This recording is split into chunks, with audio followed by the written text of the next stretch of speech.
The impossible artifact that proves history is a massive lie. The spark in the dark.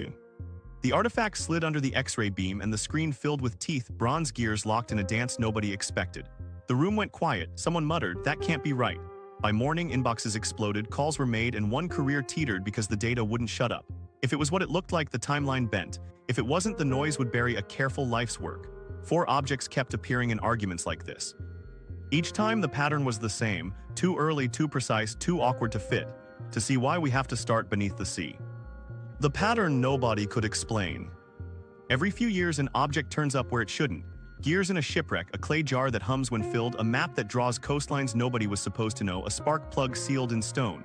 People argue names. Historians say out-of-place artifacts. Internet threads shorten it to Ooparts, and skeptics roll their eyes. But the real friction isn't the label, it's the narrative these things threat. We learn history like a staircase, one step after another, clean, sensible, inevitable. But the facts don't behave, they jump, they stall, they vanish. Then they reappear in a workshop 1,000 miles away with a different accent and the same trick. Get close to these objects and you stop talking about eras and start talking about people. A sponge diver kicks against a ship's hold and feels metal scrape his glove. A museum clerk in Baghdad catalogs clay jars and notices copper nested inside. An Ottoman admiral gathers charts like gossip, scribbling in the margins about older authorities. A rockhound cracks a concretion on a California hillside and swears he's found a spark plug in stone. Tinkerers get excited. Scholars get cautious. Collectors hedge. Everyone bets on what they think the past should be. Here's what we're doing in this story. We're using published research and lab results where they exist. We're separating what's claimed from what's shown. When there's speculation, we'll call it that. And we'll keep a running thread, one detail from each artifact that matters later, not because it proves a grand theory, but because it connects the human hands. With the geared machine pulled from the sea, it's the inscriptions, dense, technical, like a manual written for someone who already knows the basics. With the clay jar, it's the asphalt seal, the kind of seal you use when you need liquid to stay liquid. With the map, it's the notes in the margins that cite sources now gone. With the spark plug in stone, it's the thread pattern, modern, identifiable, and a reminder that rocks can grow around your junk faster than your intuition thinks. The massive lie isn't a secret cabal. It's the comfort of straight lines. Progress isn't a ladder, it's a braided river that splits, loops back, and loses channels in the sand. Some braids cut deep. Others dry out, leaving pebbles that look confusing until you trace where the water used to run. To understand why a bronze machine became a career hazard, we need to go back to the first time gears surfaced, where no gears should have been locked in salt, waiting for someone to listen. The Antikythera mechanism, a computer in a shipwreck. The storm had passed, but the sea still rolled like it was breathing. In 190 off Antikythera, sponge divers dropped into clear water and drifted over a broken Roman-era wreck. Bronze statues lay like sleeping giants. One diver brushed a lump that looked like a corroded rock and felt edges too regular. They hauled it up with the statues. In the museum, it flaked, green and stubborn, catalogued as debris with a few gears fused inside. For decades, it waited on a shelf, misread as novelty, not evidence. Here's the stakes, simple and heavy. If those gears did what they hinted, someone 2,000 years ago built a precision astronomical computer. Not a toy, not a sundial, a hand-cranked prediction machine. That means workshops, trained artisans, teachers, tools, and a market. Tech ecosystems don't blink into existence for one showpiece. If it's real, the timeline bends. If it's a fluke or a misunderstanding, we learn something about how artifacts lie. In the 1950s, Derek de Solla Price took the lump seriously. He X-rayed it and saw nested gear trains. The thing wasn't random, it was planned. Decades later, X-ray tomography blew it open. CT slices revealed more than 30 bronze gears, some with tooth counts that matched known astronomical cycles. Inscriptions surfaced on the plates, tiny Greek letters packed tight, not ceremonial, instructional. You could read them like a manual written for a colleague. Turn the crank, align the pointers, read the sky. Action moved quickly once the bones were visible. Differential gearing, 2 inputs producing a single output, turned out to sit in its heart, modeling the moon's odd wobble. That detail matters. Differential gears aren't casual. They mean someone understood not just gear making, but how to stack motions to describe non-uniform motion. The front dial showed the sun and moon against zodiacal constellations. The back dials tracked the metonic cycle, a 19-year pattern that syncs lunar months to solar years, and the Saros cycle, about 18 years, the rhythm of eclipses. Meanwhile, the human story tightened. Inscribed text reference games at specific Greek cities, hints of context. Scholars trace the letter, forms, and dialect, pointing toward the late 2nd to early 1st century BCE. Some signs suggested a connection to Rhodes, a hub where astronomers like Hipparchus worked. He'd studied lunar anomalies that fit the mechanism's math. You don't need Hipparchus to build it, But knowing he walked those islands shows the water the fish swam in. Astronomer engineers shared air with metalworkers. What nobody knew at the time of discovery was how deep the craft went. Gear teeth were triangular, cut with regularity that implies jigs and gauges. Plates were pinned, axles set, bearings considered. This wasn't a one-off hacked together for a parade. The compactness tells you they'd iterated. You don't pack that many functions into a shoebox without burning through prototypes. Which raises the question that haunts every researcher who's touched it: where are the others? Here's where complications push back. Bronze gets recycled. You don't leave copper alloys lying around when economies crash. Wood cases rot. Papyrus manuals disappear in damp storerooms and fires. The ship that sank carried statues, luxury items, and this machine. It was a floating market stall of elite goods, not a catalog of everyday tools. Critics argue the device could have been an expensive curiosity for a rich patron, not evidence of a wider tech culture. Maybe. But even a bespoke instrument needs a culture to birth it. Tool makers, mathematics in circulation, apprentices trained to shave tooth counts to spec. Impact rolled in waves. Reproductions proved the plausibility. Researchers built working models that predicted eclipses, showed lunar phases, even flagged when the moon might appear darker due to eclipse magnitude, signals that trigger hardwired curiosity and make viewers lean in. As reconstructions improved, new inscriptions were read. Exeligmos, a triple seros, telling users when an eclipse would repeat in daylight. The instruction set acted like a syllabus, a list of what the device taught as much as what it showed. It implied users expected to learn by cranking. Then the counterpoints: it's a lone survivor, we've never found its workshop. No ancient text says, and in my city we make bronze computers. Some inscriptions were allegorical or fragmentary, and interpretations shifted as new fragments were scanned. Nevertheless, the core held: astronomical cycles, interlocking gear trains, predictive dials. Even skeptics agreed it modeled the heavens mechanically. The debate moved to scale and spread.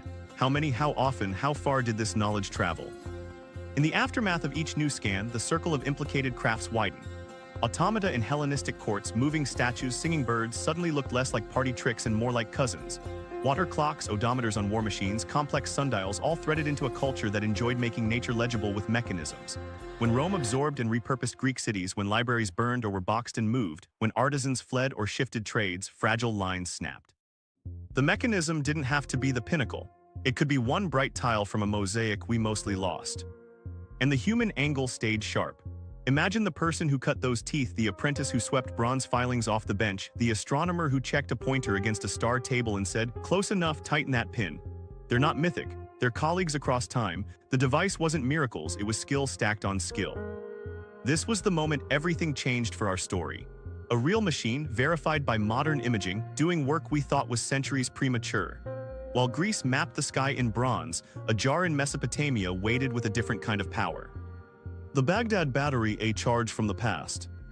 While bronze teeth tracked the sky in the Aegean, a quieter idea sat in clay on a shelf near Baghdad.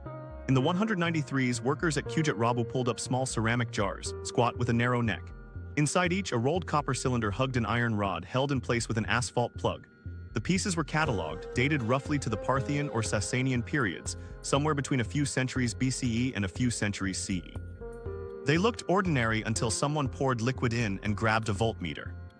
Here's the stakes: if those jars were meant to make electricity, electrochemistry showed up 2 millennia early. Not sparks for motors or lights, that's fantasy. But a steady small current that could alter craft, change surfaces, and add spectacle. If they weren't batteries, then we still have to explain why they're built like a bottle within a bottle, with a seal designed to keep fluid from leaking. Action started with experiments. In the 1930s and again in the 1960s, researchers recreated the jars with copper, iron, and asphalt. They filled them with vinegar or wine and watched needle movements, hundreds of millivolts, sometimes a volt, with low current, enough to tingle your tongue, enough to move ions. Then came plating tests. Could you gild a small object by using these jars as galvanic cells? In a lab under controlled conditions, you could coax a thin film onto a coin or leaf with time and patience. The effect was subtle, not factory grade, but it worked in principle. Meanwhile, artisans who knew metal noticed something else. You don't need electricity to plate metals, you can do it chemically with displacement reactions. Put a copper object in silver nitrate and silver will coat it without wires. Ancient craftspeople had acids, salts, and time, so the battery case didn't rest on plating alone. It needed a niche where current, not chemistry, made a difference. Alternatives piled up. Some argued the jars stored scrolls, the copper sleeve protecting delicate texts. Others suggested they were medical vessels, ritual objects, or amulets meant to ward off harm. The asphalt seal fit any liquid-keeping job, the iron rod maybe a stopper, the copper maybe just a liner, without a surviving text saying, "Use this to make a current." The leap from jar to battery demanded caution. Skeptics pressed the missing text angle hard. No Babylonian or Parthian manual mentions electric power. No workshop inventory lists copper iron asphalt sets as battery packs. Reconstructions proved possibility, not intention, and there were dating gaps. The jars weren't pulled from a clean, sealed context tied to a single year. They came from disturbed layers, museum drawers, a chain of custody with holes. That matters. So what remains when hype cools? The jars, built to hold liquid with dissimilar metals in close proximity and an insulating seal, clear concrete details that satisfy the brain's need for specificity while keeping the mystery alive. If you fill them with an acidic solution, they generate a small current. That's not controversial, it's basic chemistry. The real question becomes use. What kind of ancient task benefits from a gentle, steady trickle of electrons? Here's where human craft re-enters. Gilding adhesion tweaks giving a stubborn leaf a slight electrostatic push could help in edge cases. Tactile therapies using a faint tingle in rituals or medicine fit how healers blend sensation with meaning. Temple tricks, small shocks through hidden wires to create a spectacle, wouldn't surprise anyone who's read about automata and theatrical machines in antiquity. A priest touches a statue, a worshipper feels a buzz, the god responds. You don't need motors for that. You need a jar, a wire, a plan, and a sense for drama. The impact isn't civilization-scale power. It's a series of local improvements inside workshops where tacit knowledge rules, places where masters show apprentices how to nudge a problem, not write a treatise about it. These clusters hide in plain sight. They leave artifacts that look mundane unless you assemble the parts and test them. They thrive on secrecy because secrecy preserves advantage. And they vanish quickly when materials get recycled, armies move, or temples close. What nobody knew when the first jar was measured is how fragile that kind of knowledge is. Papers rot. Oral instructions die with a master. A workshop shuttered by war leaves almost no trace beyond a jar whose purpose becomes a riddle. When later ages reopen the puzzle, they have to infer function from form, a risky game. There's also a cautionary loop. Enthusiasts oversell, skeptics overcorrect, and the middle gets lost. The Baghdad jars don't prove a lost global grid. They don't need to. They're interesting because they hint at a narrow band of practice where electricity mattered a little and quietly. That's enough to expand our sense of what ancient artisans might try when tools and curiosity meet. In the aftermath of the lab tests, the jars settled into a new category: plausible power sources for niche tasks, unproven as deliberate batteries, absent texts, or clear use-wear patterns. The asphalt seal remains the detail that tugs. You seal what you intend to keep wet. You choose copper and iron because they do something together that they don't do apart. You tuck it away because it's not for show. While the mechanism from the sea taught us about precision translated into gears, these clay vessels teach restraint. Not every spark needs a revolution. Some just light a corner of a bench. And if charge lived in jars, ink too could hold a different kind of power, centuries of coastline, compressed by a patient hand into a single, unnerving map. The Piri Reis map, shorelines from before we knew. Across the Mediterranean, 3 centuries after the bronze gear sank, an admiral in Istanbul spread vellum on a table and started stitching time together. Piri ibn Haji Maimed, known as Piri Reis, was a navigator, a corsair, and a patient compiler. In 1513, he drew a world that shouldn't have been that crisp along shores Europeans were still guessing at. He didn't pretend it came from nowhere. In his own annotations, he said what few mapmakers admit he borrowed. Here are the stakes. Some look at the southern sweep of his South America and say Antarctica, an ice-free coast mapped long before it was seen. If that were true, the timeline buckles. Others say it's misread projection and wishful tracing. Between those poles sits the document itself, a partial world map on gazelle skin with rum lines fanning from wind roses, names crowding coasts, and little ships playing on the sea. Action starts in the margins. Piri's notes cite 20 charts in Mappimundi, including 8 by Ptolemy, 10 Arabic, 4 Portuguese, and 1 drawn by Columbus. He explains where he thinks Brazil begins and how he knows. This is data fusion, not prophecy. The Atlantic Rim, Iberia, West Africa, the hump of Brazil, lands with real fidelity for 1513. His Caribbean islands show echoes of voyages only a generation old. South America's bulge is skewed, but its intent is unmistakable, a long shore swinging east then south. The controversy lives near the bottom edge, where torn parchment meets speculation. Some readers overlay Queen Maud Land in Antarctica and claim a match. They see bays where modern satellites see ice-hidden rock. Others push back. Piri's southern extension bends like a stretched cape, not a separate continent. When you project a curved globe onto flat skin and then rotate it to fit another projection, shapes can impersonate each other. The supposed ice-free reading leans on the idea that the coast was mapped before the ice returned. There's no solid evidence for that. Climate records don't give us a recent window when Antarctic shingle sat bare for medieval surveyors. Meanwhile, the technicals deserve their own breath. Portland charts, the kind Piri folded into his work, excel at coastlines sailors hug, not interiors. Their rumline networks, the spiderweb of straight routes at fixed bearings, help pilots steer by wind and compass between known ports. These charts don't use our modern longitude-latitude grid. They flatten navigable edges and keep errors where they don't wreck a voyage. If you judge them by the wrong standard, you'll call precision where there's luck and misgenius where there's craft. So what's truly anomalous once hype burns off? Piri's synthesis. He isn't inventing Antarctica. He's compressing a century of Atlantic exploration and much older Mediterranean and Islamic geographic traditions into a single legible sheet. He attributes, that one act is a lighthouse. It tells us older sources existed.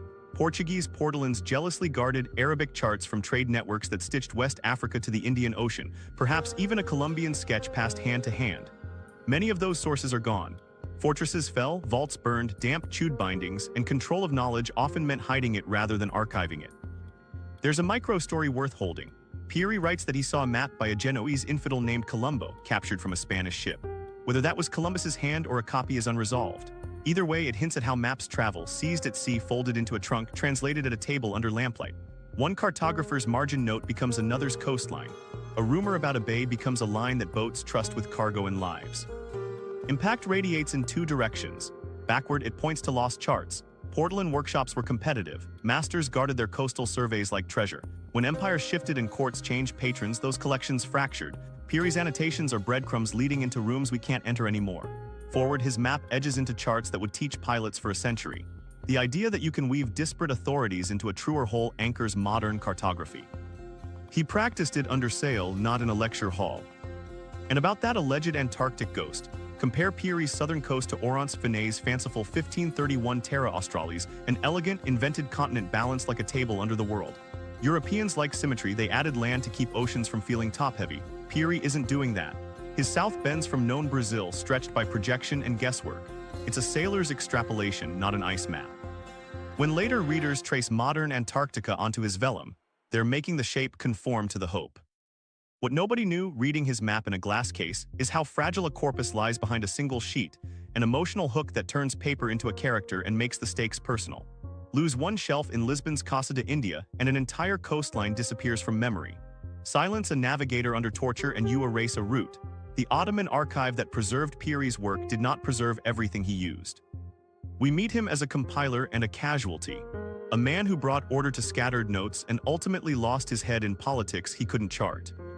The human angle keeps it real. Piri's hand wrote in Ottoman Turkish about winds and currents. He wasn't chasing a legend, he was arming sailors. He respected older authorities by name. He also corrected them when water didn't match ink. That blend, deference and revision, builds knowledge in messy bursts. When ink can hold centuries, it can also hide them. Piri's map doesn't prove ancient ice-free surveys. It proves that memory can leap across eras if someone keeps the bridge open. If bronze gears turned the sky into a machine, Piri turned rumor, logbook, and guarded chart into a coastline you could sail by. And he did it by admitting he stood on others' shoulders, many of whom we'll never meet because their work went to ash or salt. The Koso artifact, a spark plug in stone. While maps stitched centuries together and jars teased out a tingle, a roadside rock in California threatened to blow the whole conversation off course. In 1961, near Olentia, three amateur rockhounds, Virginia Maxey, Wallace Lane, and Mike Mikesell, were collecting geodes for a gift shop. One nondescript nodule went under a saw. The blade hit something hard, sparked, and stalled. When they cracked the rock open, there it was, a white ceramic cylinder around a metallic core wrapped in a crust that looked ancient. Someone said geode, someone said impossible, and a story took off. Here are the stakes. If that object was truly encased in a geode, a mineral bubble that takes ages to form, then a modern-looking spark plug sat inside stone for far longer than cars existed.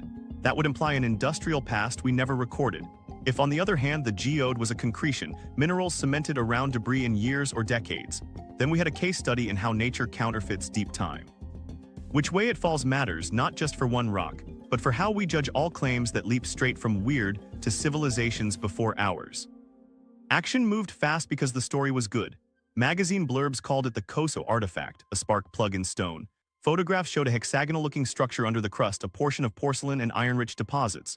The finders kept it in a small collection. It wasn't excavated under controlled conditions.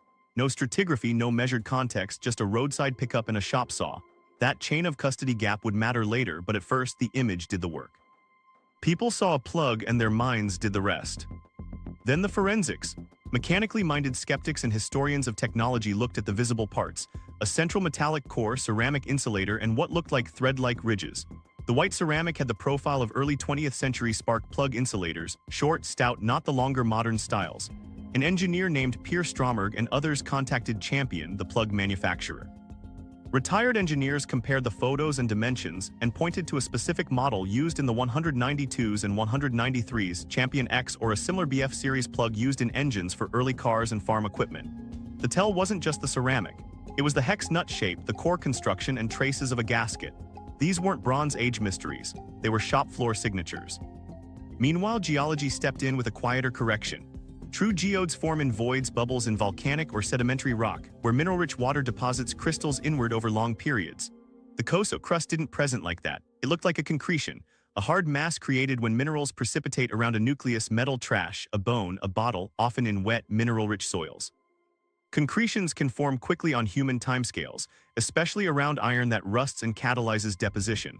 Old fence posts, bullets, and yes, spark plugs have all been found entombed in concretions that mimic age. The desert around Owens Lake with historical mining and ranching offered plenty of industrial debris to seed them. Debunking gathered pace. Photographs showed no quartz crystals like classic geodes. The wood-like sheath around the core was consistent with iron oxide and mineral accretions, not petrified timber. The alleged fossil shell patterns were natural growth bands in the crust. Champion's engineers zeroed in. The configuration matched a 192's Champion spark plug.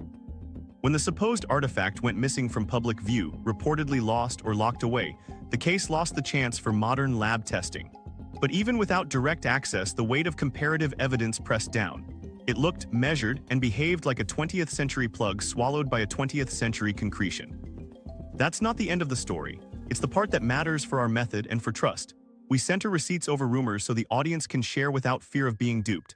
The Koso artifact shows how anomalies can bloom in the absence of careful documentation, found on a hillside, not excavated, cut open in a shop, not a lab, circulated in magazines, not peer-reviewed journals. Each gap invites projection. The more ancient you want it to be, the more you'll call a concretion a geode and a rust halo a mineral epic. The impact is double-edged. On one side, Koso is a cautionary tale that protects the real outliers, social proof for the skeptics in the room, and a safety net for the curious. When we're quick to crown every oddity as proof of shattered timelines, we hand skeptics an easy win and we drown the Antikythera mechanism in noise. On the other side, Koso shouldn't make us cynical. Mineralization can move fast. Nature counterfeits provenance. That's a lesson worth keeping when we assess any impossible artifact. Provenance isn't a luxury, it's the core. There's a micro-story buried in this too. The likely path, a spark plug from a truck or generator gets tossed decades ago near a mining claim. Rain and groundwater carry dissolved minerals that plate and cement around the iron and ceramic. Years pass. The plug disappears under a stony rind. A rockhound cracks it and out pops a modern heart in a mineral chest. The thing feels ancient because stone fools our eyes. In the aftermath, serious researchers used Koso as a case study for best practices. Document find spots, photograph in situ, bring samples to independent labs, compare against known modern forms, and publish methods. That process doesn't kill wonder. It saves it for the cases that survive the fire. Which is why with Hoax, risk, and honest error clear, we circle back to the verified machine that shouldn't exist, not to inflate it, but to see it with sharper eyes. The hidden workshop hypothesis. Who built the Antikythera and what else did they make? Stand in the doorway of an ancient room that doesn't survive. You can hear it before you see it, the rasp of a file on bronze, a whetstone kissing a cutter, someone tapping an axle into a bearing with the flat of a palm. If one device existed, a room existed. And if a room existed, a neighborhood did. Start with the inscriptions. They don't read like a dedication to a patron. They read like notes to a peer, term lists, cycle names, operational hints. The letter forms place the text late Hellenistic. The vocabulary points to an astronomer's bench, not a temple altar. That tells us the builders weren't isolated. They were literate in technical Greek, moving between tables of numbers and lathe shavings. Rhodes keeps coming up for a reason. Hipparchus worked there in the 2nd century BCE, teasing out lunar anomalies and star catalogs. Posidonius, a polymath with a workshop's patience, ran a school that blended philosophy with measurements. Rhodes sat on trade routes, rich in copper and tin, rich in sailors who needed calendars that didn't lie. Pergamon, with its libraries and instrument makers, sits in the same orbit. The mechanism's design smells like those hubs, port cities where scholars and machinists ate the same bread. What nobody says out loud enough is that a device like this requires invisible infrastructure. Triangular teeth don't cut themselves. You need scribing dividers, indexing plates, files of different byte, measuring pins, tapping tools. You need knowledge of bronze alloys that hold tooth shape but won't crumble under load. You need apprentices to do the repetitive cuts and masters to correct them when the angle drifts. You need mistakes tossed in a bin that leave faint rings on the floor. So where are the predecessors and cousins? Mostly gone for boring reasons. Bronze was money, it got melted and recast. Wood rots, leather rots, papyrus disappears. When states collapse, inventories become scrap lists. Imagine a shelf of gear segments, a half-built ecliptic dial, a sticky jar of abrasive gone in a war, reborn as coins. The Antikythera mechanism isn't necessarily the first. It's the one that got lucky by sinking. Meanwhile, look sideways at the period. Hellenistic courts loved automata, Heron's theater machines that ran on weights and pulleys, doors that opened when a fire warmed the air in a sealed vessel, singing birds moved by water pressure. C. Ctesibius played with water clocks that compensated for flow. Vitruvius wrote about odometers and geared devices. None of these are the same machine, but they're the same temperament, nature rendered legible through mechanism. If you stack those temperaments, you get a workshop syllabus. The syllabus starts with measurement. Calibrate a water clock, mark equal divisions on a ring, drill straight, it moves to ratio. Cut 127 teeth and make them mesh with 235 numbers you didn't guess, you calculated, probably with tables. It adds kinematics. Combine two uniform rotations to produce a variable one, that's your lunar anomaly in metal. It ends with storytelling. Put pointers on dials so a sailor, a farmer, or an ambitious patron reads the heavens like a schedule. Evidence threads tie back to people. The lunar theory encoded matches ideas associated with Hipparchus. An inscription naming the Exeligmos cycle shows deep eclipse literacy. Letters hint at references to games in specific cities, a cultural timestamp. Even the layout, front zodiac dial, rear metonic and Saros spirals, suggests a design tradition, not a single fever dream. You don't land on that architecture by accident. You arrive after trying others and discarding them. Skeptics push, maybe a lone genius built it as a showpiece. Fair question, but lone geniuses still buy their tools, they still train their hands, they still need a metal supplier who understands why one sheet must be annealed and another work-hardened. And the density of function, the sheer compactness argues iteration. The first version of anything is large and clumsy. This is. Now follow the people when the political weather turns. Libraries change hands. Artisans relocate with patrons. A mechanic from Rhodes marries into a guild in Alexandria, swaps gear tricks for water clock valves. A scroll crosses into Syria, then into Arabic during the translation movements. By the time Islamic engineers write about intricate clocks in Damascus and Baghdad, some Hellenistic echoes may be faintly audible. Centuries later, Latin readers catch those echoes secondhand. Continuity doesn't need an unbroken chain, it needs enough links to reforge. What else did they make? Probably instrument families. Armillary spheres with geared drives for demonstration, calendar boxes that tracked local festivals, portable teaching devices that turned celestial cycles into hand-turnable lessons. Maybe navigational aids that corrected for lunar phase when timing harbor entries. Maybe temple devices that aligned displays with eclipse seasons to sell awe with accuracy. And what should we expect to find? Not another perfect box. More likely fragments that look like boring plates with evenly spaced holes, corroded gear sectors with tooth counts that whisper cycle numbers, workshop debris fields hiding under later floors, tool marks on bronze that match known ancient files. Marginalia in a papyrus, set the pointer to 19 and add 3 days, that only makes sense if a dial once existed. The hidden workshop leaves shadows. We learn to read shadows. The hypothesis isn't romance, it's humility. One object strong-arms us into imagining the rooms that made it. Those rooms explain its competence, they also explain its disappearance. A culture can run hot with mechanism and go cold fast when money, metals, and mentors vanish. The mechanism isn't a miracle, it's a survivor. The workshop is the missing protagonist. Sparks and gold, what the Baghdad battery could actually explain. Let's strip the romance and keep the craft. If a jar with copper and iron gave you a faint, steady current, where would that tiny push actually matter? Not in engines, on a bench. In places where hands fight with surfaces that don't want to behave and a small nudge changes the outcome. Start with gold leaf. If you've ever tried to lay it on copper, you know the leaf floats, tears, lifts at edges. A faint galvanic assist could help adhesion in tricky corners, edges of filigree, relief details on amulets by biasing ions where the artisan wants metal to settle. You're not electroplating a statue. You're persuading a border. A jar under the bench, a wire touched at a moment, a master watching the leaf relax instead of wrinkle. The difference isn't dramatic to an audience, but to a workshop, fewer ruined pieces is profit. Now slide to therapy. Healers already use sensation, heat from cupping, sting from salves, pricks from needles. A jar-fed wire that tingled on the skin would feel remarkable, controllable, and repeatable. You could sell that tingle as a diagnostic, a balancing act, or a ritual proof that the body responded. It's not modern medicine, but it's not nonsense either. If the current is weak and steady, you can touch a point without burns. Patients remember that shock, stories spread. Then temple spectacle, antiquity loved engineered awe, doors that opened when fire warmed sealed air, statues that poured wine when a lever hid in a priest's step. Add a small shock, hide a wire in a railing, touch a votive, and deliver a harmless buzz during a chant. The worshipper gasps, the god answers. You've just bound belief to sensation. Jars can live in a back room. Attendants can warm the electrolyte with their hands, top off with vinegar, swap iron rods as they corrode. The show becomes repeatable with practice. Metallurgy offers quiet corners too. Patination baths respond to chemistry, temperature, and time. A slight current can bias color development on a small inlay, darkening recesses, brightening raised lines, creating contrast that chemical baths alone don't always yield on schedule. If you're an artisan under a deadline, a controllable variable is leverage. You won't publish a treatise. You'll teach an apprentice this wire here just for a count of 10. Constraints keep us honest. These jars won't drive anything. The internal resistance is high, the current low, the maintenance fussy. Iron corrodes, copper salts out, asphalt seals leak. Scale beyond a handful of cells is unwieldy. You're not lighting a hall, you're solving 5-minute problems in a corner. That fits an artisanal lab culture, a room full of tools you only use twice a month but love when you need them. If this sounds thin without text, that's the point. Workshop knowledge is tacit.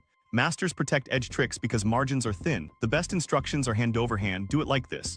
Notes, when they exist, are in shop ledgers or scribbles, no scribe copies for a library. Temples guard devices as proprietary theater. Healers guard procedures as reputation. When rooms are looted or shuttered, the tricks die, leaving behind a jar that looks like a puzzle rather than a plan. There's a tell across these uses, switches. You need ways to start and stop flow without wasting electrolyte. Metal clips, ceramic standoffs, momentary touches, none of that screams ceremonial vessel, it screams pragmatism. A jar wedged in a bracket, wires that can be hidden, a plug you can reseal. The asphalt seal fits that logic. Keep the liquid in, keep air out, keep control. So how do we look for traces? Not big devices but small wear, copper rods with pitted ends where clips bit. Iron rods with corrosion patterns consistent with electrolyte immersion. Asphalt residues on jar necks that show repeated unsealing. Minute plating on workshop test pieces, uneven films that don't match pure chemical displacement, residual salts in jar interiors. We test with modern tools, but we think like makers. What would I keep next to this jar if I actually used it? And we accept the scale. The battery, if that's what it was, isn't a civilizational pivot. It's a craft accelerant and a stage effect. That reframes expectations. We don't need to find texts announcing electricity discovered. We need to find rooms that made problems a little easier by any means available. In those rooms, a jar that hums is simply another edge. Most of all, we hold on to curiosity without letting it run our mouth. The jar invites tests, not headlines. When the tingle proves nothing grand, we don't toss the jar. We ask smaller, better questions. That's how real anomalies survive. Anatomy of an Oopart, how to separate wonders from wishful thinking. If we want to keep the awe without getting played, we need a way to think, something you can run in your head the moment a headline shouts impossible artifact discovered. Start with the question that matters most. Where did it come from exactly? Provenance isn't a footnote, it's the spine. Who found it, when, under what conditions, in what layer, with which witnesses? Was it photographed in situ before a single finger touched it? If that chain breaks, your certainty should drop, no matter how seductive the story is. Then ask time to earn its keep. Dating is never one number, it's a bundle. Contextual dating, coins in the layer, pottery nearby, ash beds above or below, sets a bracket. Scientific dating, radiocarbon for organics, thermoluminescence for fired clays, dendrochronology for wood, lead isotope ratios for metals, adds more threads. Cross-checks matter. If the organic wrapping dates to the 1st century but the alloy recipe screams 19th century smelter, you've got a problem. Good anomalies survive 2 or 3 methods, pointing to the same neighborhood in time. Materials tell stories if you listen. A true outlier will match ancient recipes, not modern shortcuts. Bronze with trace arsenic or antimony fits antiquity. Uniform modern brass with industrial zinc points forward in time. Porcelain formulations, glass inclusions, tool steel hardness, these are dialects. Microscopy shows tool marks, hand-filed striations versus milled regularity, chiseled chatter versus powered abrasives. Even corrosion betrays its age. Slow pitting and mineral replacement don't look like a weekend in a bucket of salt. Replication doesn't prove intent, but it bruises it into shape. If a claimed function works only when you redesign the artifact, you've invented a cousin, not recovered a use.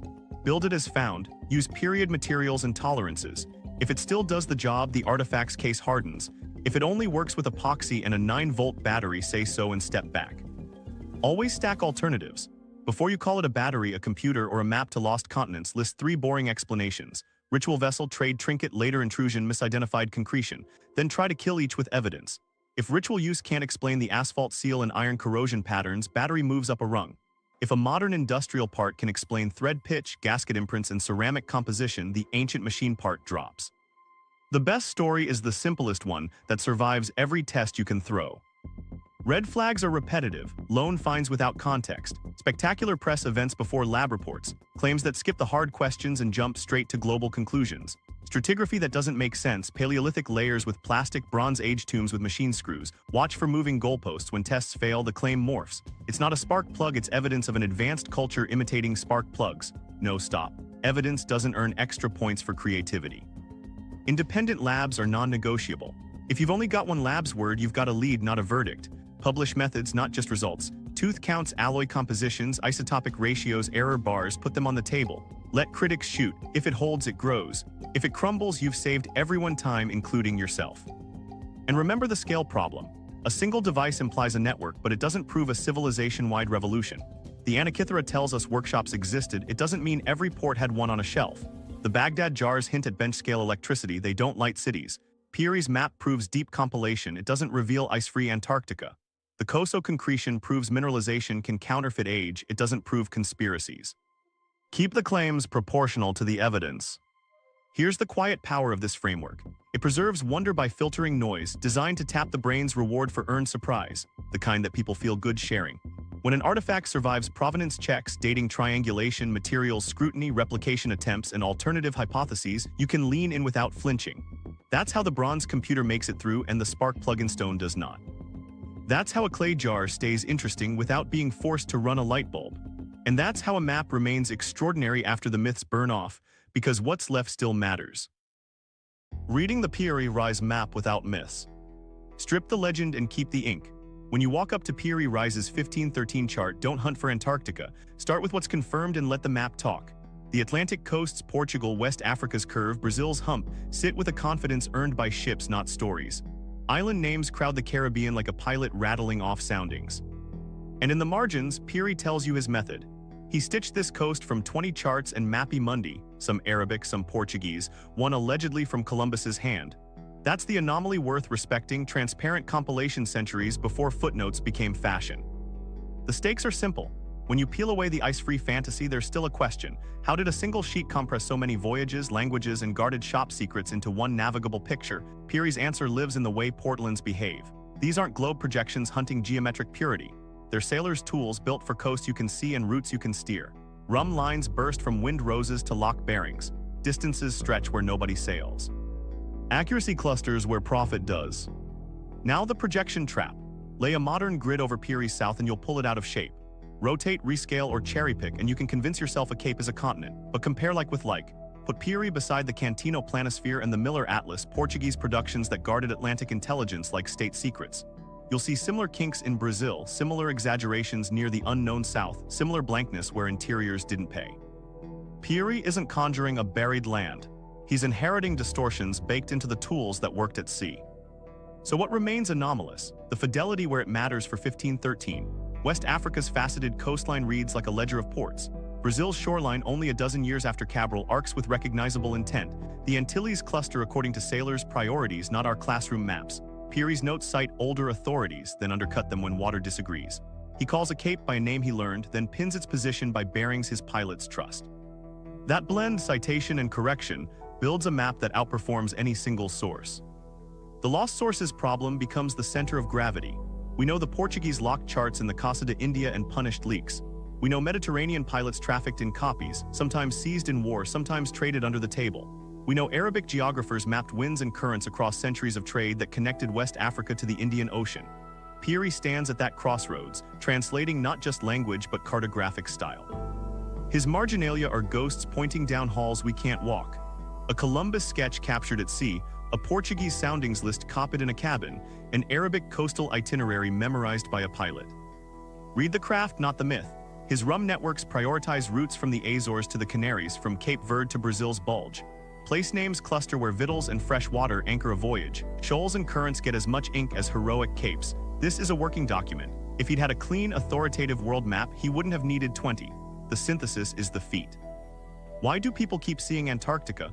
Because our brains love symmetry and reward the thrill of discovery, a cognitive bias that viral myths exploit and we address head-on. Terra Australis haunted European imagination, a counterweight land to balance oceans. Orance Finet draws it in 1531, ornate and wishful. It creeps into atlases for centuries. Piri's southern flourish becomes a Rorschach blot centuries later for readers hunting confirmation. But the coastline he extends bends like an overreached Brazil, not a separate polar mass. The myth persists because it's fun. The document endures because it's useful. Once you accept that, the impact sharpens. Piri's map proves deep memory can compact into a single artifact when a careful hand decides to reconcile contradictions instead of choosing a side. It warns us that archives die floods, fires, coups, and yet fragments survive in the margins of the survivors. It argues that accuracy is social. A pilot's oath, a workshop's habit, an admiral's willingness to say where he stole and where he tested. There's a human loop to close. Piri's career ends in politics he couldn't chart, a narrative beat that bonds the audience to the protagonist and deepens emotional investment. His head falls, but his vellum endures because someone somewhere valued the habit of attribution. That habit is why we can say older authorities without pretending to see ice-free coasts. It's why a stitched map from 1513 still feels modern. It tells you what it knows, what it guesses, and who to thank when it's right. Read it without myth and it doesn't shrink. It becomes clearer. The anomaly shifts from an imaginary southern continent to a real skill. How to braid centuries of partial truths into a map you can sail by, then leave behind for strangers to argue over 500 years later. The braided river civilizations remember, forget, and rediscover. From the gears to the jars to the vellum, a pattern keeps surfacing. Knowledge isn't a staircase, it's a braided river. Channels split, rejoin, and vanish in the sand. When we walk along a dry bed and find a wet stone, we act surprised. We shouldn't be. Rivers move, so does memory. Start with what we've lost and later clawed back. Roman cement held harbors underwater for centuries. The trick lived in a mix: lime, volcanic ash, and seawater that grew binding crystals over time. When the formula dissolved from practice, medieval builders had mortar, not maritime concrete, and coastlines changed. Rediscovery in labs came with microscopes and patience, not a single eureka. Damascus steel haunts the same story. Swords that cut rumors into legend were born from crucible processes that controlled carbon and trace elements. The recipe wasn't a line in a book. It was a craft ecosystem, or sources, furnace designs, the rhythm of a smith's arm. When trade routes shifted and ore chemistry changed, the channel dried. Centuries later, metallurgists had to reverse engineer ghosts from museum blades. Greek fire was a naval advantage that burned on water, protected as a state secret in Byzantium. It worked because a tight guild guarded a volatile mix and a delivery system. Lose the guild, lose the state, and the formula evaporates. Writers remembered fear and flames, not ratios. The tool died when its custodians did. Mayan blue is a gentler echo. A stable pigment fused indigo with clay to resist weather and time. The knowledge hid in ritual and craft. When the rituals ended, the pigment recipe wandered off. Modern chemists chased it down in shards and statues and rebuilt it molecule by molecule. The hue never lied, our archive did. Why does this keep happening? Media survives or it doesn't. Papyrus molds, parchment burns, oral instruction ends with a throat. The economics of collapse turns instruments into metal stock. Libraries don't just burn, they're repurposed, scattered, or censored. Add language death. A technical dialect can go silent within a generation if apprentices scatter and patrons stop paying. Secrecy is a double-edged tool. Guilds protect livelihoods by guarding edge tricks, but secrecy breaks chains when rooms empty. Empires reward hoarded knowledge until the hoarders fall and the next court starts from scratch. Conquest doesn't always destroy. Sometimes it displaces, and displaced artisans seed new channels if they're welcomed, funded, and heard. If not, they become farmers with memories nobody asks to harvest. Meanwhile, recycling eats evidence. Bronze gets melted, paper gets pulped, wood returns to soil. That's why a shipwreck acts like a time capsule. Saltwater can ruin inscriptions and still save an idea because metal stays metal long enough for someone with X-rays to listen. Rediscovery runs on translation and trade. The Abbasid translation movement pulled Greek science into Arabic, where it grew new branches in Baghdad, Damascus, and Cordoba. Centuries later, Latin Europe read it back through Al-Andalus. We call this progress, but it's really reconnection, channels braided back together across languages and laws. Refugees carry some of the most important packages: head knowledge, hand knowledge, and a will to keep both alive. There's also the strange role of error. Mislabel a crate and bury a mechanism for decades. Misfile a manuscript and stall a field. Then a clerk moves a box, a scholar notices a notation, and the channel suddenly reconnects. We treat these as miracles. They're symptoms of a fragile ecosystem where a room, a shelf, or a sentence can throttle a century. Ooparts sit in this river as pebbles from upstream. The Antikythera mechanism isn't proof of aliens or forgotten empires. It's proof of a channel that once ran deep with mechanism, then dried. The Baghdad jars are not evidence of civilization-scale electricity, they're hints of bench-scale curiosity that didn't write books about itself. The Piri Reis map doesn't encode an ice-free pole, it preserves a braid of charts that colonial secrecy and damp destroyed. When you accept the braided river, the stakes change. Instead of asking how could they possibly have this, you ask which channel fed this and when did it go dry? That question keeps you honest. It also points toward action. If media survival shapes memory, then preserving labs, workshops, and their scrap notes matters as much as saving finished monuments.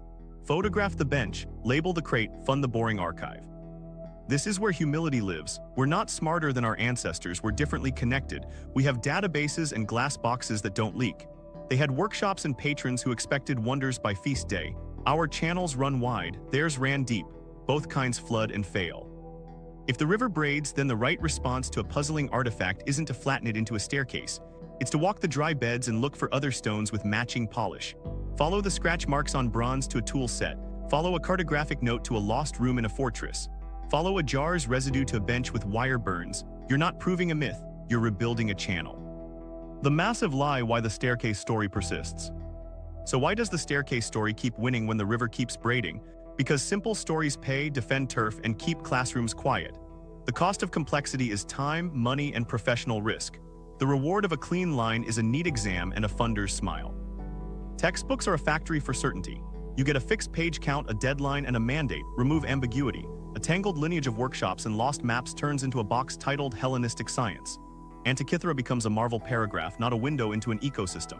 The Baghdad jars become a sidebar if they appear at all, squeezed between real chemistry and cautionary tales. Piri's marginalia, his confessions of sources, gets cropped because citations confuse a 10th grader. The staircase is easier to print than a delta. National myths push from the other side. States want origin stories with straight lines from our ancestors to our modern greatness. Braids don't flatter borders. If a map in Istanbul leans on Portuguese charts and Arabic itineraries, whose victory is that? If a Greek machine hints at Syrian hands training in Egyptian ports, who claims the credit? The staircase assigns ownership. The river shares it. Shared credit rarely wins ceremonies. Then there's the turf war inside academia. Fields carve territories to survive. Archaeologists guard context. Historians guard texts. Engineers guard feasibility. Cross the lines and you risk stepping on grants. If you say workshop culture out loud, you're suddenly asking for money to dig middens and scan tool marks instead of funding another monument. People nod, then steer back to their lanes, not from malice, from habit and fear. Media incentives wrap it all in sugar. Headlines reward certainty and shock. Ancient computer proves lost civilization performs. Bronze mechanism shows complex Hellenistic workshop practices, implications nuanced, dies on the vine. The algorithm boosts the loudest ladder. Editors know it, producers know it. Researchers learn to shrink their caveats to survive the segment. There's a human cost to this theater. Careers catch the draft. A cautious peer reviewer saves a young scholar from a claim that won't hold, but the whisper follows, shaky judgment, fringe adjacent. A bold lab tech publishes a materials analysis that complicates a celebrated artifact. The museum's donor frowns because the myth was good for ticket sales. A curator tries to balance access and accuracy and ends up pleasing no one, too credulous for skeptics, too skeptical for enthusiasts. The staircase punishes humility and rewards swagger. The lie survives because it's not a lie to the people using it. It's a tool. Teachers need something that fits a semester. Funders want stories that map to goals. Publics want clarity when they're tired. But the tool calcifies into dogma. Anomalies become irritants rather than leads. We file the bronze gears under exception and stop asking where the apprentices trained. We toss the jars into misinterpretation and forget to test residues. We mock the Antarctic claim and forget to honor Piri's sourcing habit like a modern bibliography. What's the better model? Patchwork progress. The kind of story structure that invites comments, debate, and shares because it gives people a smart take to repeat. Overlapping peaks that rise for a few generations, then flatten. Archives that shatter under damp and war, leaving shards that later ages glue together with guesswork and lab gear. Fragile gains that depend on who loves a room enough to keep its door unlocked. In that world, an out-of-place artifact is not a smoking gun. It's a breadcrumb. You don't announce a revolution, you assemble a route. That reframing changes what gets studied. Fund the boring work. Provenance tracking, multi-method dating, materials libraries that let you match alloy accents to regions and eras. Celebrate negative results when a hyped claim fails because they protect the next true outlier from ridicule. Reward interdisciplinary teams that read inscriptions and cut metal and sail coastlines because the river crosses fields whether the fields like it or not. And yes, keep room for wonder. Awe isn't the enemy of integrity, it's the reward for earning it. When the bronze box survives every test, let it be extraordinary without pretending it rewrites the planet. When a jar tingles, let it tingle without selling a grid. When a map admits its debts, lift it up as a model for how knowledge actually grows, messy, social, contingent. The staircase will always be tempting. It flatters us. It makes the present feel inevitable. But the river tells the truth. If we want a past we can learn from rather than pose with, we have to choose the mess and pay the cost. Microhistories, 5 moments when knowledge almost vanished. Case 1 starts in a damp storeroom with a bored clerk and a knife. A worm-eaten codex sat mislabeled as sermons. Inside, under mold and dust, were diagrams no priest would preach, ratios, pulleys, notes on hydraulic pressure. The clerk sliced the binding to salvage blank parchment for reuse, then paused at a marginal drawing of a siphon with a check valve. He set the knife down. That hesitation saved a treatise on mechanics from vanishing into ledger paper. Years later, a translator stitched those leaves back together, and a generation of engineers got a missing step between Greek theory and medieval machines. One pause, one hand, and a channel rejoined the river. Case 2 begins with a crate that should have been thrown out. A museum intern hauled it up from a basement tagged MISC, Instruments. Inside, straw and mouse droppings, then brass arcs and a half-moon of gear teeth wrapped in old cloth. A tiny inscription on a screw head matched a workshop mark from a lost instrument maker. The missing part completed a 17th century astronomical quadrant that had been misreading the sky by a hair. When conservators reunited the piece, the instrument finally performed as described in an old catalog. Not a headline miracle, just a repair that turned a relic into a working witness. Accuracy returned because someone didn't toss a box. Case 3 crosses a border with a man who didn't plan to teach. War came and a guild closed. A master metalworker walked out at night with nothing but a tool roll and a memory of color changes in steel. He arrived in a port city where his dialect meant nothing. He rented a stall, failed for months, then traded a sample blade for kiln space and coal. The first students were boys who swept floors. He showed them how to read orange heat, how to listen for scale flake, how to quench to a sound, not a clock. Within a year, a new style of blade spread through the docks. Nobody wrote a manual. The refugees wrote with their hands. Techniques that would have died in a burned workshop moved with a stomach and a willingness to start over. Case 4 waits under cold water until a storm tears up a coastline. A fishing net snags a mass of wood and metal that looks like a reef fragment. Divers go down and see shapes that don't belong to fish. A lathe bed fused with shells, a box of chisels locked in mineral. The wreck dates to a century when we assumed tools like this stayed on land. The corrosion mapped outlines of tool handles, tool rests, the habit of a hand like a ghost around a grip. In the lab, the mineral cast preserved a thread pitch we didn't think was in use that early. A shipwreck, with no intention but sinking, saved what paper never could, the geometry of a workshop's touch. Case 5 is quieter and pettier. A scholar spent years arguing that a famous design drawing was a later copy. He was right, but nobody cared. Frustrated, he started reading museum intake logs, boring lines of one-box papers. In a basement reading room, the staff wheeled out a carton misfiled under estate ephemera. Inside were trial sketches, failed gear meshes, notes on tooth profiles, a drawing of a differential that almost worked. The big idea everyone celebrated was surrounded by wrong turns and coffee stains. Publishing those drafts didn't inflate a genius. It humanized the process and resolved a century-old puzzle about how the final mechanism avoided backlash. An answer hid in a wastebasket until someone asked a tedious question. What ties these 5 together is how small the hinge can be. A clerk hesitates with a knife. An intern keeps a crate. A refugee refuses to forget. A storm moves a net. A researcher reads the dull pages. None of these are grand rescues. They are unglamorous acts that put broken channels back in touch. Meanwhile, the echoes back to our 4 artifacts get louder. The Antikythera's survival feels less like a miracle when you've seen a crate reunite a quadrant. The Baghdad jars make more sense when therapy tricks and temple effects travel by refugees and whisper. The Piri Reis map reads clearer when you watch marginalia save method, not myth. The Koso Concretion loses its spell when you've learned what storms lift and what basements hide. This is the texture of loss and recovery, petty, human, slow. It's not a staircase with tidy steps. It's a floor littered with shavings and scraps where the right broom stroke reveals the part you needed all along. The 4 artifacts, 1 story, reconstruction of a lost syllabus.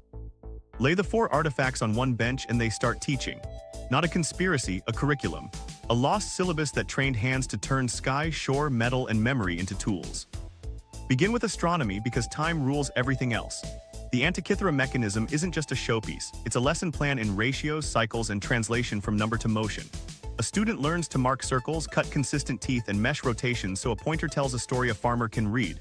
That's Module 1, Celestial Mechanics as a Craft. It grounds a worldview, predictable cycles, quantified and made visible. Module 2 lives where numbers touch surfaces, Electrochemistry for artisans. If Baghdad's jars are power sources, they serve as a benchtop chapter, not a revolution. The lesson teaches polarity with copper and iron, how acids carry charge, how a faint current can coax a film or a tingle on skin. The test isn't a glowing lamp. It's a leaf of gold that sits cleaner on an edge, a patient who remembers the shock, a temple assistant who can time a gasp. Module 3 maps the world those students will trade in. Cartography as synthesis. You don't measure latitude and longitude with satellites. You collect routes, winds, and coasts. You reconcile contradictions by sailing the line and redrawing the shore. Piri's method becomes a habit. Cite sources, compare bearings, pick reality over prestige. A workshop that trains map readers teaches skepticism with a compass in hand. Module 4 is skepticism itself, the Koso lesson. Minerals can counterfeit age. Unless you can document a find from ground to case, you don't stake your name on it. That's not a detour, it's part of the syllabus. Students learn to keep a log, label boxes, photograph layers. They learn that a crate can reunite a quadrant, and that haste turns artifacts into rumors. Tie these modules and you get a working school. Astronomy trains precision thinking. Electrochemistry trains interventions at the margin. Cartography trains synthesis and attribution. Provenance training protects all three from noise. The connective tissue is habit, bench notes, calibrated tools, shared tables, and apprentices who rotate between rooms. A day might start at the ecliptic dial, shift to a vinegar jar, end by copying coastal names from a Portuguese pilot's mouth into Ottoman script. Where could such a syllabus live? In port cities where diversity pays, Rhodes, Alexandria, Pergamon, later Istanbul, trade routes, ferry ore, pigments, vellum, and rumors. A sailor from Cadiz swaps a story for a chart tweak. A Syrian metalworker teaches a Rhodian apprentice to anneal bronze between cuts. A court astronomer funds a device because an eclipse prediction buys prestige. Money, materials, and ambition intersect under a patron's roof, then spill into stalls when patrons change. What would we expect to find if this school existed? Not manifestos. Echoes, tool marks that match tooth counts in eclipse cycles. Abandoned gear blanks with scribbled numbers that map to metonic ratios. Jar necks with asphalt residues in workshops that also show test billets with thin, uneven metal films. Marginal notes in a cartographer's hand that mirror Piri's habit of naming sources. A ledger entry for copper sheets fit for teeth. Pricing that only makes sense if gears are being cut nearby. It's a debris field of learning. The research agenda follows. Target digs in Hellenistic and Roman workshop districts near ports, especially under later floors. Look for indexing plates, scribing dividers, triangular files, bronze scraps with consistent pitch. In Mesopotamian and Parthian sites, test jar interiors and residues for electrolytes. Sample rods and seals for use-wear patterns consistent with repeated unsealing. In archives, chase margins. Inventories, capture lists, portal references to seized charts, Ottoman translations of Iberian logs. Cross-drain teams, epigraphers who can read the exoligmos on a corroded plate, metallurgists who can spot work hardening, navigators who can recognize a rumline logic from a stray sketch. This syllabus isn't tidy because history is. It flexes with politics. When a court falls, the astronomy module migrates with a teacher. When temples close, the electrochemistry module retreats into households and craft corners.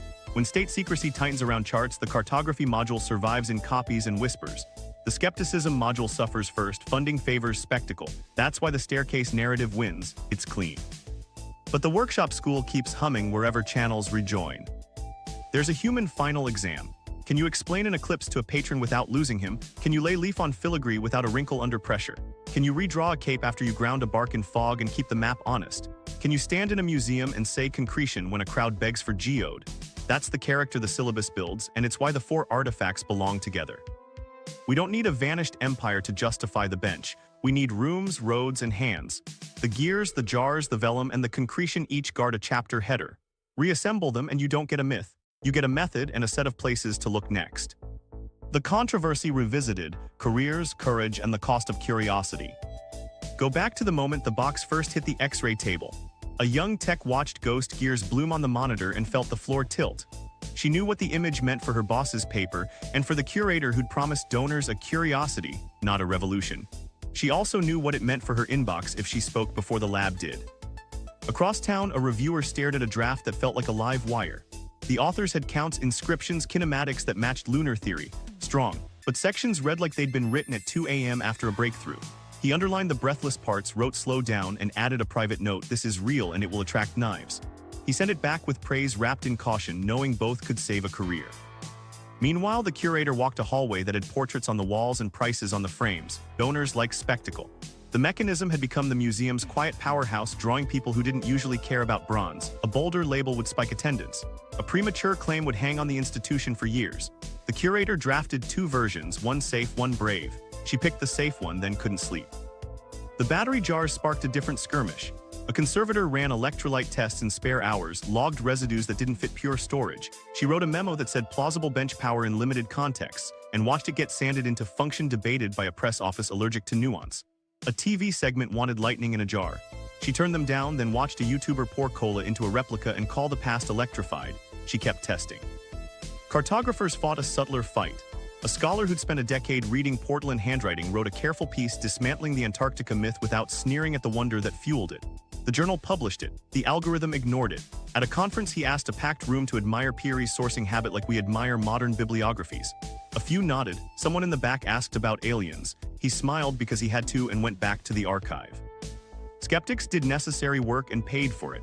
A materials scientist published a blunt analysis tying the Koso concretion to a 20th century spark plug. It should have ended there. Instead, hate mail called him a shill. His department chair fielded donor complaints about closed-mindedness. He stuck to the lab notes and told his students the quiet truth: protecting the extraordinary requires killing the seductive. Vindication came in small, untelevised ways, the kind of behind-the-scenes wins that audiences love because they feel like insider knowledge. The gear train reconstructions survived replication by teams that didn't like each other. Independent labs double-checked plate compositions and found the same alloy fingerprints. A conservative epigrapher accepted the reading of exoligmos after months of pushing back on letter forms. In a field that remembers grudges, these were olive branches laid without ceremony.